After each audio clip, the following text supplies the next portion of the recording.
3. O primeiro paciente. Minha jovem colega, imagino que você seja recém-formada, o que não significa apenas recém-saída dos bancos da sua faculdade, mas disso falaremos outra vez. Prestes a começar a atender seu primeiro paciente. Você poderia perder coragem, perguntando-se, mas quem me escolherá como terapeuta? Com tantos profissionais experientes e medalhões na praça, um kamikaze? Pois é, deixe que eu lhe conte a história do meu primeiro paciente. Resolvi me tornar psicanalista em 1974. Antes daquela data, eu ensinava teoria literária na Universidade de Genebra, onde havia terminado minhas graduações. Não tinha a menor ambição ou desejo de me tornar psicanalista, mas há anos passava 4 dias por semana em Paris para me analisar. Da psicanálise, eu esperava que me curasse as minhas assíduas angústias e uma gastrite crônica que, desde a adolescência, fazia do Buscopan meu companheiro mais fiel. As angústias se amenizaram e a gastrite sumiu. Por isso mesmo, a psicanálise começou a me interessar seriamente. Passei a frequentar, além do seminário de Lacan, a missa semanal parisiense, cursos e grupos de estudo da École Freudienne de Paris, que era a instituição à qual pertencia meu analista. Mesmo assim, segui pensando que meu futuro seria pesquisar, ensinar e escrever, certamente não clinicar. Em 74, então, recebi uma proposta que me acuou. Alguém tinha gostado de um livro que eu acabara de publicar e que era uma interpretação da grande mudança na pintura francesa de Courbet a Duchamp. Esse alguém, Yves Vallin, um escritor e um homem fora do comum, que infelizmente perdi de vista, ensinava numa universidade americana e propôs que me candidatasse a um posto que coincide com as minhas qualificações. As grandes decisões da minha vida sempre foram assim, na hora em que os ingredientes chegaram na boca do funil. Aceitar a proposta americana significaria impulsionar de vez uma carreira acadêmica, que de fato eu já começara, mas significaria também deixar Paris, minha análise e a École Freudienne. Pois é, decidi de repente que a vida acadêmica não era mais o que eu queria. A psicanálise me interessava mais. Na École Freudienne de Paris, para que um membro começasse a atender, não era prescrito nenhum exame ou entrevista específica, mas era preciso que, quando se considerasse pronto para receber seu primeiro paciente, ele anunciasse a decisão ao seu analista. O dito analista não daria nenhuma autorização oral ou escrita que fosse, era apenas esperado que ele se opusesse caso necessário. O sistema parecia fácil demais, sem currículo para ser preenchido e sem entrevistas de seleção. Na realidade, era assustador, pois forçava cada um a encarar a responsabilidade de sua decisão, sem um carimbo que o autorizasse. A ideia do consenso tácito do analista fazia a festa de alguns e o drama de outros. Os candidatos histéricos eram sempre convencidos de que seu analista mal tinha conseguido esconder o júbilo. Os candidatos obsessivos nunca paravam de perguntar-se: será que ficou calado porque acha que estou pronto? Porque não ouviu direito? Porque considera apenas que não serei uma calamidade? Porque acha que serei, mas não quis me magoar? Ou porque não soube o que dizer?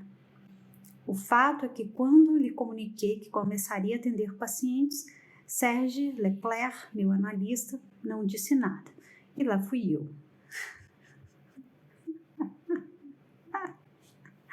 Na época, com o salário de professor assistente da Universidade de Genebra, magro, mas em francos suíços, pagava minhas viagens, trem de segunda classe, minha análise e o aluguel de um apartamento de 1 quarto e sala que morava em Paris. Em Genebra, me hospedava em casa de amigos.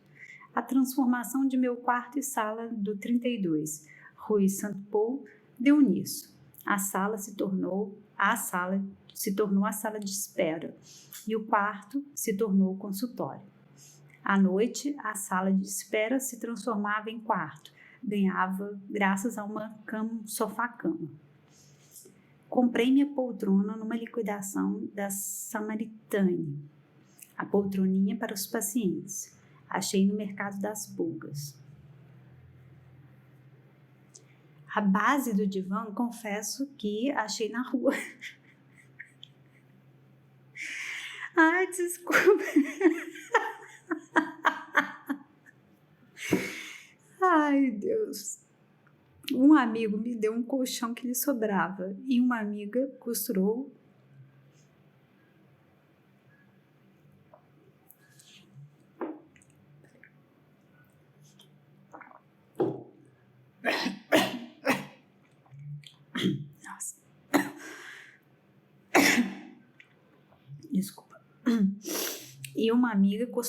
uma colcha de retalhos que dava ao conjunto um aspecto tipo Freud dos pobres.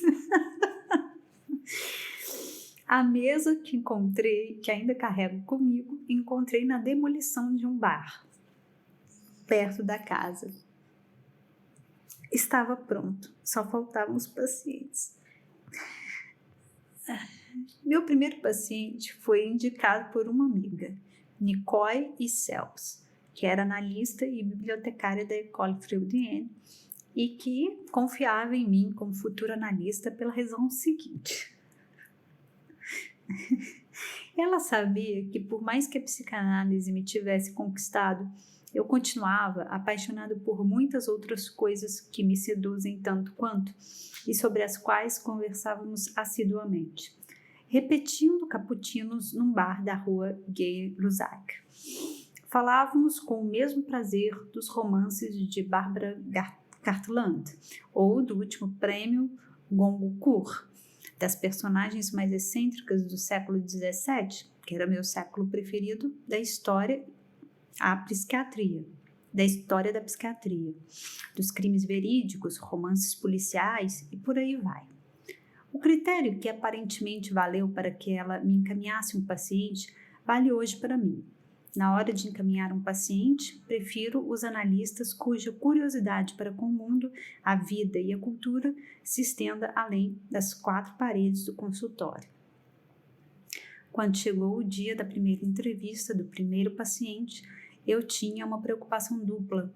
Queria que o apartamento tivesse cara de consultório, mas também queria que não tivesse cara de consultório no dia da inauguração. Afinal, eu pensava, qual paciente gostaria de descobrir que o analista, em que ele vai depositar uma esperança de cura, é um novato absoluto? Cuidei dos detalhes. Uma certa desordem de papéis e notas na mesa, uma pequena desarrumação do acolchoado no divã, para mostrar que ninguém já deitara ali. 3 ou 4 baganas no cinzeiro. Na época, não só eu, mas a França inteira fumava. Para mostrar que naquela tarde já me debruçara sobre os outros destinos cabeludos.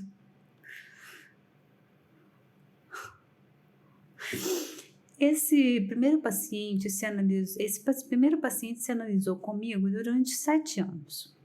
Era um jovem psiquiatra que se tornou analista por sua vez. Alguns anos depois de ele terminar sua análise, quando eu já era um analista reconhecido, estabelecido, nos encontramos por acaso num congresso e conversamos um pouco. De repente ele me perguntou: eu fui seu primeiro paciente, não fui?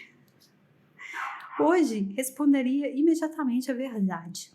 Na época, eu ainda me preocupava em defender a áurea de mistério por atrás da qual os terapeutas gostam de se esconder, sob pretexto de que o paciente precisa idealizar o seu terapeuta. Portanto, fiquei perplexo e calado, com aquela cara de "ha" que os analistas usam para fazer pensar que, primeiro, eles já estariam vendo a razão verdadeira da pergunta que está sendo feita e que, segundo, essa razão, desconhecida por quem pergunta, é infinitamente mais interessante do que a resposta que eles deveriam dar. Mas meu ex-paciente, aparentemente sua análise tinha funcionado, não deixou para menos e continuou. Acho mesmo que eu fui seu primeiro paciente. Não sei se você sabe, mas é o que eu tinha pedido para a Nicole, que me deu o seu endereço na época. Quero um analista. Eu havia lhe dito de quem eu serei o primeiro paciente e acho que ela respeitou meu pedido. Queria ser o primeiro paciente porque pensava que, como meus problemas eram meio banais, só um analista debutante me escutaria com toda a sua atenção. Gostaria de poder dizer que ele estava enganado, que durante todos esses anos escutei meus pacientes com a mesma paixão, vontade de entender e de dizer a coisa certa que eu sentia no começo daquela primeira análise. E a verdade é que, até agora, consigo quase sempre me surpreender com cada história. Afinal, se um terapeuta não enxergasse mais a intensidade e a originalidade do drama e da tragédia por trás da eventual banalidade da vida que lhe é contada, ele estaria precisando de uma reciclagem urgente. Mas admito o seguinte, lembro-me do primeiro sonho daquele paciente em detalhe. Não posso dizer a mesma coisa de todos os primeiros sonhos dos pacientes que seguiram. Claro, nada garante que a voracidade da escuta e uma atenção exacerbada sejam as melhores conselheiras para um terapeuta. Além disso, dificilmente o desejo de ser o primeiro paciente de seu analista é apenas um jeito de garantir uma escuta especial e atenta. Meu paciente escondia de seus pais algumas escolhas de vida que, se fossem conhecidas, lhe valeriam um repúdio. No mínimo, era o que ele imaginava. Não estranha que ele quisesse ser, de certa forma, o legítimo primogênito de alguém para quem ele poderia contar tudo. A escolha de um terapeuta é sempre guiada por razões um pouco mais complexas e reveladoras do que o próprio paciente imagina. Essa história deixa alguns ensinamentos. Nem sempre é verdade que os pacientes preferem terapeutas experientes. 2. Como os caminhos pelos quais um paciente coloca sua confiança num terapeuta são muitos, se não inúmeros, o mais simples talvez seja que nos contentemos em ser nós mesmos. Não é preciso desarrumar colchas e deixar baganas nos cinzeiros. 3. A experiência certamente ajuda na conduta das curas, mas, de qualquer forma, seria bom que guardássemos sempre alguns elementos do espírito do debutante. A curiosidade, a vontade de escutar e, por que não, o calor de quem, a cada vez, acha extraordinário que alguém lhe faça confiança. Abraço.